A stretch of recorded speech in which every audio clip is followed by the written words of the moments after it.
সুপ্রিয় দর্শক, হক green world চ্যানেলে আপনাকে জানাই স্বাগত। আজকে থাম্বনেল এবং টাইটেল দেখেই বুঝতে পেরেছেন আমি কোন গাছের ভিডিও করছি। হ্যাঁ, ঠিকই ধরেছেন, এটি হচ্ছে নীল জবা। যদিও আমার কাছে অনেক রকম জবা রয়েছে, তো এই নীল জবা কিন্তু আমার এই বছর প্রথম ফুটেছে। আর সত্যি কথা বলতে আমি বেশিরভাগ গাছই কিন্তু নার্সারি থেকে কিনে নিয়ে আসি না, যেখানে যেভাবে যে ফুলেরই কালেকশন করি।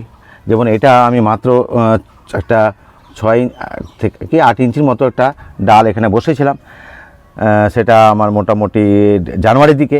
তো এই গাছটা অনেকটাই বড় হয়েছে, বড় হয়ে এই যে দেখছি পাচ্ছেন কয়েকটা ফুলও ফুটেছে এবং বেশ কিছু কুড়িও যে আছে সেটাও আপনাদের একটু দেখাবার চেষ্টা করছি।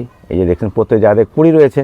কিন্তু সত্যি কথা বলতে আমি এই গাছটা যখন পটিং করি, চারা মানে গ্রোয়িং ব্যাগ থেকে বসিয়ে চারা করে পর গাছে সেরকম কিছু খাবার দিয়েছিলাম, জাস্ট গোবর মাটি একটুখানি বালি মিশিয়ে ওয়েল ড্রেনেজ করে গাছটাকে বসিয়ে দিয়েছিলাম। ভেবেছিলাম যে মোটামুটি বর্ষার আগে একটা খাবার দিব যদি ফুল আসে। তো সত্যিই আমার আশা একটা পূর্ণ হয়েছে। ফুলগুলো এখনও সম্পূর্ণভাবে খুলেনি। খুবই সুন্দর দেখতে লাগে এই নীল জবা। জবার তো ভ্যারাইটি শেষ নেই, তো পরিচর্যা যে আলাদা করতে হবে তা নয়। সত্যি কথা বলতে এই গাছগুলো যে কোনো জবারই একই ধরনেরই হয়। তো খাবার বলতে যেহেতু কোনো খাবারই দিনই আমি চাইছি গাছটা শুধু ফুল, আমি চাইছি না শুধু যে ফুল ফুটবে তা নয়, কেন গাছটা একেবারে দুর্বল হয়ে আছে। গাছের ছোট ছোট শাখাগুলোকে আমি চাইছি একটু বড় করার জন্য।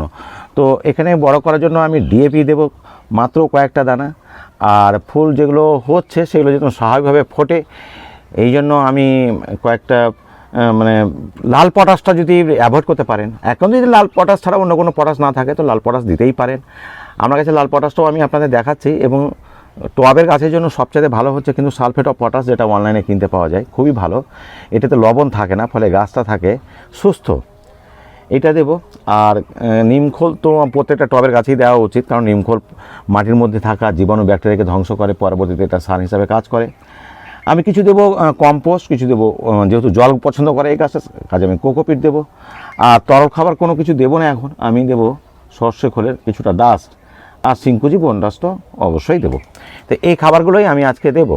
তো এই খাবারগুলো দেওয়ার আগে আপনাদের সঙ্গে একটা আলোচনা করে নিতে হবে আমাকে। সেটা হচ্ছে এই গাছে কিন্তু রোগ পোকা একটা হয়, সেটা হচ্ছে মিলিবাগ। যদিও আমার কাছে মিলিবাগ নেই, কিন্তু মিলিবাগ না যদি থাকে তাহলে কিন্তু আপনি অবশ্যই নিম তেলটাকে পালিটা 2 ml দিয়ে 15 দিন অন্তরই স্প্রে করে দেবেন যখন অন্য অন্য গাছে করবেন। আর যদি একান্ত খুব বেশি আক্রান্ত হয় তাহলে তো আপনাকে ছত্রাকনাশক, কীটনাশক আপনাকে গ্যাপে একটা নির্দিষ্ট একটা গ্যাপে রেখে আপনাকে স্প্রে করতেই হবে। আর গাছটা যেন অবশ্যই রোদে থাকে সেটা খেয়াল করবেন। আর রোদ বলতে এখনকার রোদ তো একেবারে 40-42 ডিগ্রি হয়ে যাচ্ছে, একটু সাবধানে রাখবেন। অতিরিক্ত রোদ হয়ে গেলে গাছটাকে একটু সেমি সেটে রাখলে সবচেয়ে উত্তম, কারণ এই গাছটা অত্যন্ত দুর্বল। মানে গাছের সেরকম কোনো বয়সও হয়নি, সে কতটা হয়েছে জানি না। তো এই অবস্থায় আমি এইটুকুই পরিচর্যা করব। তো আপনাদের আমি খাবারটা দেখাচ্ছি কিভাবে দেব। তো বন্ধুরা, যে খাবারগুলো দেবো একটু আপনাদের একদিক থেকে বলছি, আপনারা দেখার চেষ্টা করেন। এটা আমি নিয়েছি অল্প কিছু নিয়েছি আমি কম্পোস্ট এবং কোকোপিট নিয়েছি, কারণ গাছটা অত্যন্ত জল পছন্দ করে।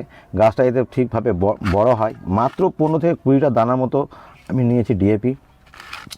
নিমখোল অবশ্যই দেব হাড় গুঁড়ো দিয়েছি আমি সিংকুচি। আর লাল পটাশটা আপনাদের শুধু দেখাবার জন্য, ওই জন্য 4 ভাগের 1 ভাগ নিয়েছি 1 চামচের। আর এইটা দিতে বলছিলাম, এটা হচ্ছে সালফেট অফ পটাশ 0050, যেটা এটাতে লবণ থাকে না। আর দেব আমি সর্ষের ডাস্ট। এই সব কটা খাবারকে আমি এক জায়গাতে এখানে দিয়ে দিচ্ছি।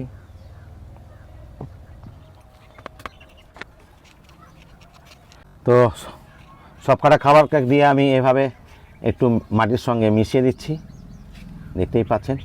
আর যেহেতু খাবার দেওয়ার আগের দিন জল দিতে হয়, আমি গাছে জল দিয়ে রেখেছি, এখন আর জল দেবো না, বেলা হয়েছে অনেকটা, আগামীকালকে দেবো। তো এইভাবেই গাছটাকে রেখে দিন, আপনি দেখবেন মন মতন ফুল পাবে। তো বন্ধুরা, যদি পছন্দ হয় ছোট্ট একটা ভিডিও, তাহলে আমার চ্যানেলটিকে যারা সাবস্ক্রাইব করেন সাবস্ক্রাইব করে দেবেন, তাহলে আগামীতে নোটিফিকেশন আকারে বিভিন্ন রকমের গাছের আপনি ভিডিও পেয়ে যাবেন। তো বন্ধুরা, আজ এই পর্যন্তই। ভালো থাকুন, সুস্থ থাকুন, ধন্যবাদ।